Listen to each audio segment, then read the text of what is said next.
Salut mes petits cocos, aujourd'hui on se retrouve pour une nouvelle vidéo sur les indispensables à avoir en camping-car. Vous allez voir qu'il y a certaines choses qui sont indispensables et qu'on n'a pas. C'est notre logique. Genre, c'est hyper indispensable par exemple d'avoir un adaptateur pour les tuyaux d'eau parce que ça s'adapte pas à tous les robinets et tout ça dans tous les pays du monde. Mais on vient à peine de l'acheter. Donc, tu vois un peu le dilemme, genre. Alors, ça va aller des trucs vraiment typicaux pour le camping-car aux trucs qui sont pas vraiment faits exprès pour les camping-cars, genre une cafetière italienne. Pour nous, c'est grave indispensable parce que ça marche au gaz. Nous, on n'a pas assez de batterie pour mettre des Senseo et des trucs comme ça. Donc pour nous, c'est super indispensable. On va parler des trucs un petit peu plus logiques, genre les batteries externes de téléphone, par exemple. Ça, c'est un truc vraiment. Frère, tu vas faire de randonnée pendant 3 heures. T'as peut-être plus de batterie à la fin de la journée à cause du GPS, à cause que t'as fait plein de photos et tout. C'est super utile d'avoir une batterie externe. Donc on va autant parler de ça que de boules qui est. Parce que franchement, le camping-car, ça on n'en parle pas assez, mais t'as des endroits où tu es, où il n'y a pas un bruit, genre t'entends à peine deux oiseaux qui se battent en duel, et il y a des endroits où tu es, où genre c'est la Java de Broadway dehors.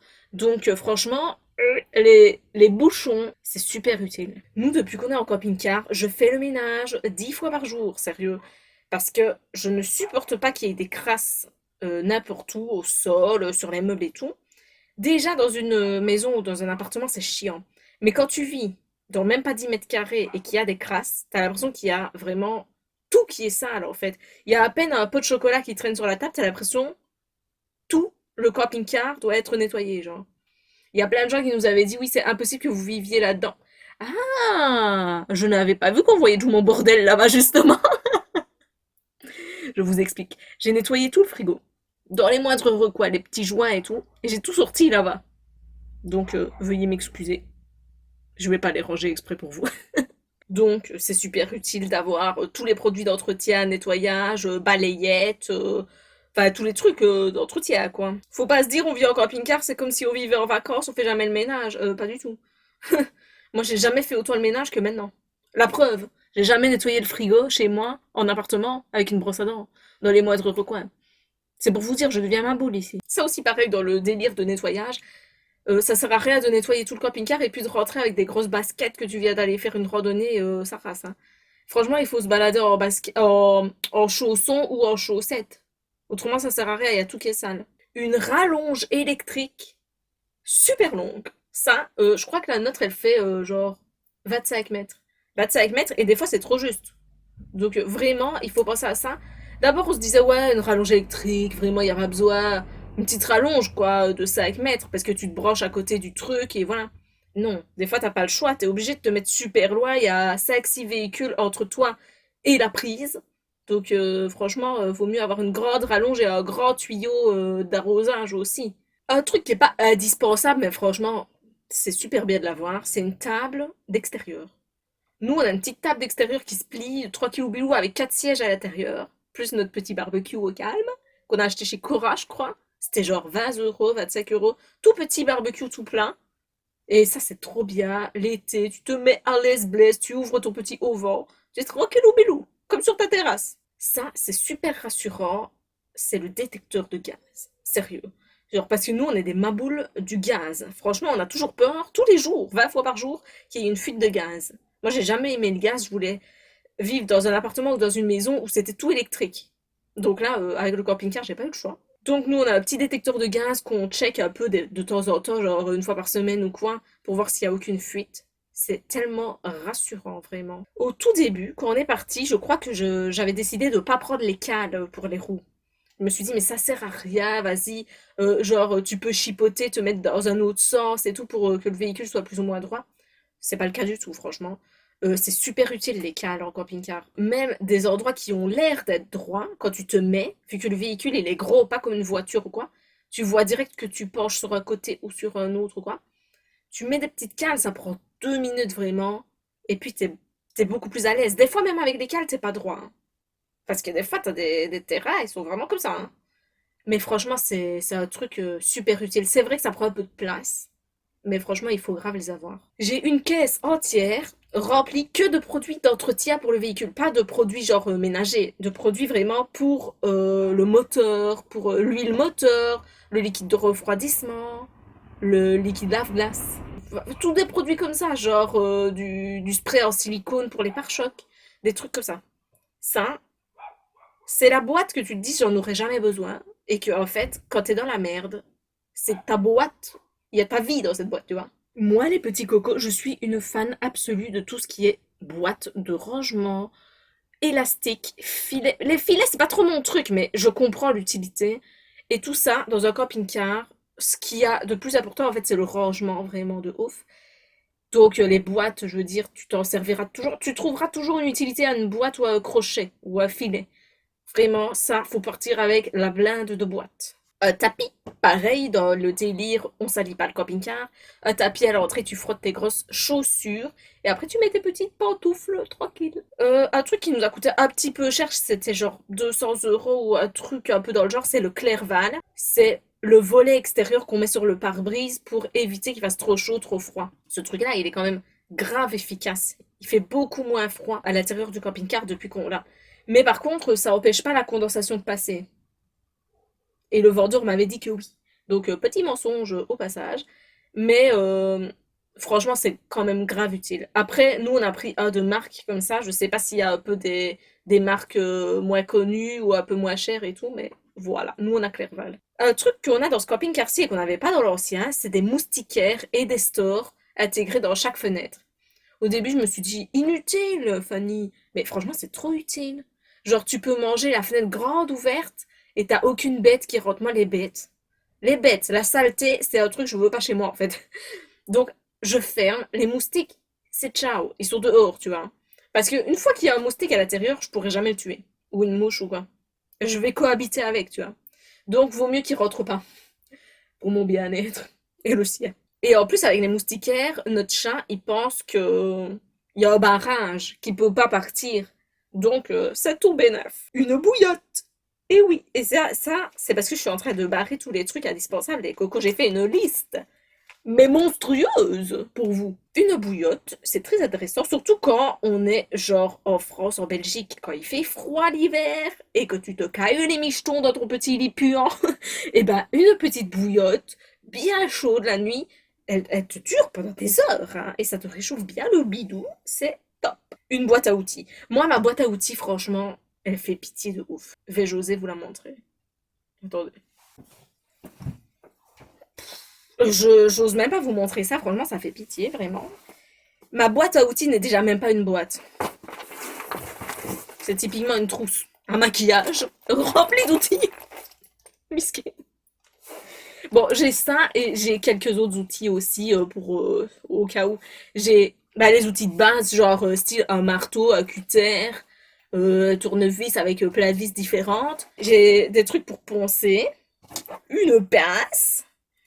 Je suis vraiment pas la meilleure, la mieux équipée pour le bricolage, mais bon, c'est pas grave. J'ai toujours un stock de joints, de joints de bricolage, hein, les gars, avec moi. Parce que on sait que des fois les camping-cars, dès qu'il y a une infiltration, c'est la muerte. Donc il faut vite, vite, vite monter sur le toit, refaire le joint et tout. D'ailleurs, j'ai refait tous les joints sur le toit. C'est un peu con, mais j'avais acheté des joints en pensant que c'était des joints blancs normaux et c'était des joints noirs. Et le camping-car, il est blanc. Donc, toute l'entièreté de mes joints sur le toit sont noirs. Ça fait vraiment con, mais bon, voilà, ça se voit que je suis une bricoleuse du dimanche, on est d'accord. J'ai mon best scotch. Ça, c'est le scotch que tous les camping-caristes ils ont. Frère, si t'as pas le scotch là, t'as pas de camping-car, t'as rien. Ça, c'est toujours utile, même imaginons t'as pas de joint, tu utilises le scotch. En attendant, un conseil, on adore. Il faut absolument, les cocos, que vous achetiez un adaptateur USB allume-cigare. La base de tout élément du camping-car. Sérieux, si vous voulez charger votre téléphone rapido bilou, vous le mettez sur l'allume-cigare pendant que vous roulez et c'est bon quoi. Vous usez pas la batterie du véhicule, c'est tout bénef. En plus, ça coûte style 2 €. Moi, un truc que j'utilise tous les jours de ma vie, c'est une canne. Vous savez, pour pas voler le camping-car, là, les cannes qu'on met sur le volant, qui bloquent le volant et l'embrayage ensemble. Ça, dès que je quitte le camping-car, je mets ma canne. Dès que je suis dans le camping-car, j'enlève ma canne et C'est une arme de destruction massive. S'il y a des gens qui veulent rentrer, je leur casse la tête avec. Mais vraiment, je dis ça en rigolant, mais c'est une vraie réalité, genre. Dès que je suis dans le camping-car, je prends ma canne, je la mets à disposition vite. Si quelqu'un essaye de rentrer, de nous cambrioler ou quoi, genre la nuit, la canne n'est pas sur le volant. La canne est dans ma main. Ma main prête à frapper sur votre tronche. Évidemment, dans la même logique, nous avons un spray au poivre juste à côté de notre lit.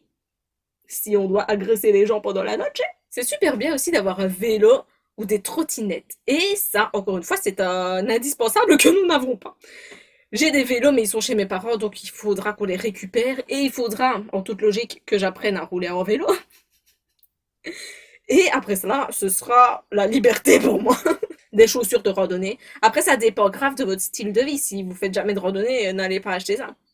Mais nous, c'est quand même assez courant qu'on fasse des grosses randos. Je parlais tout à l'heure du haut vent. Franchement, ce truc, mais il est trop bien. Pareil, c'était un truc que je me disais, ça sert à rien au vent, sérieux. Genre, c'est un parasol, quoi. Et c'est pas du tout un parasol, hein. Genre, vraiment, le truc, tu te croirais vraiment sur une petite terrasse tranquille. C'est vraiment bien, moi, je trouve, à haut vent. Même, d'ailleurs, quand c'est l'été qui fait crevant de chaud, genre, et tout, et que t'es obligé de te garer dans le soleil, parce que des fois, il n'y a pas du tout d'ombre. Tu ouvres le haut vent d'un côté, et t'as pas de soleil qui tape sur le camping-car de ce côté-là. Ça t'évite de monter trop encore en température, tu vois. Nous, on a deux bidons qui sont stockés là-bas, d'eau. Donc, on a en fait 10 litres d'eau en plus de notre citerne de 100 litres. C'est dans les cas d'extrême urgence, tu vois. Genre, notre citerne à eau est complètement vide, il faut absolument qu'on, je sais pas, qu'on fasse la vaisselle.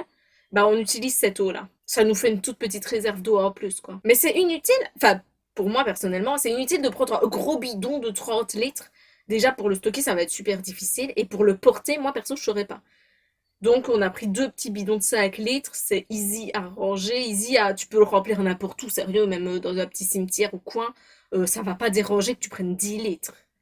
Après, si tu commences à prendre 300 litres, il y a déjà des fois, il y a des fois des gens un petit peu opposés au fait qu'on prenne de l'eau dans les cimetières. Chose indispensable que nous n'avons pas, un double des clés du camping-car. Ça peut être très utile quand même.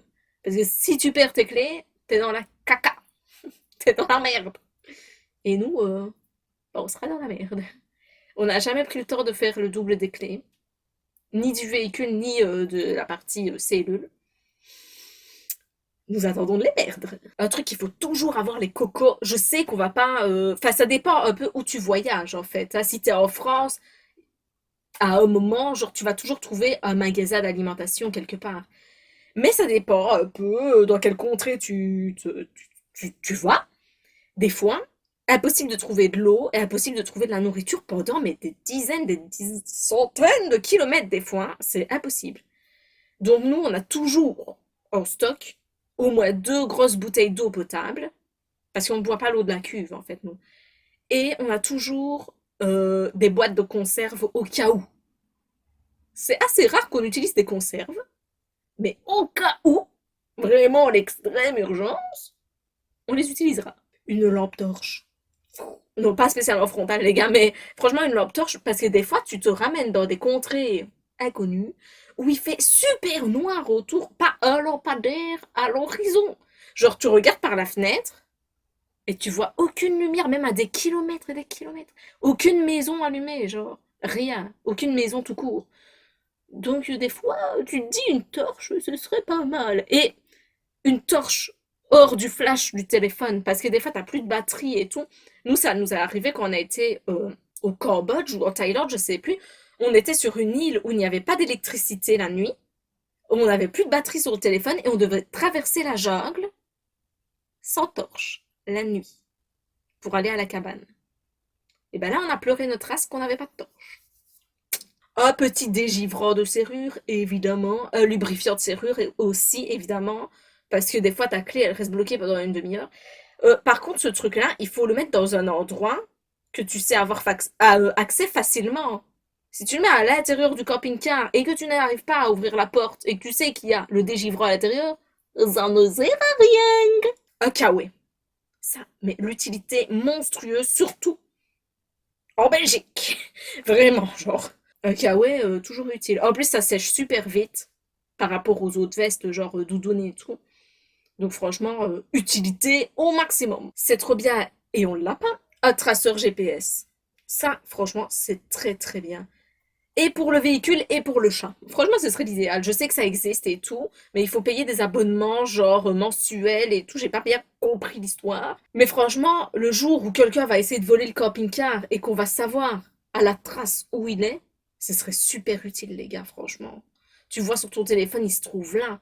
Tu y vas et tu lui casses la tête avec la canne. Ah non, la canne est dans le camping-car.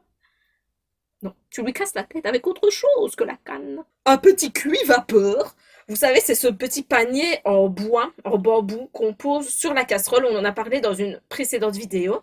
C'est super utile parce que tu fais cuire des trucs à l'intérieur de ça pendant que d'autres trucs cuisent dans ta marmite.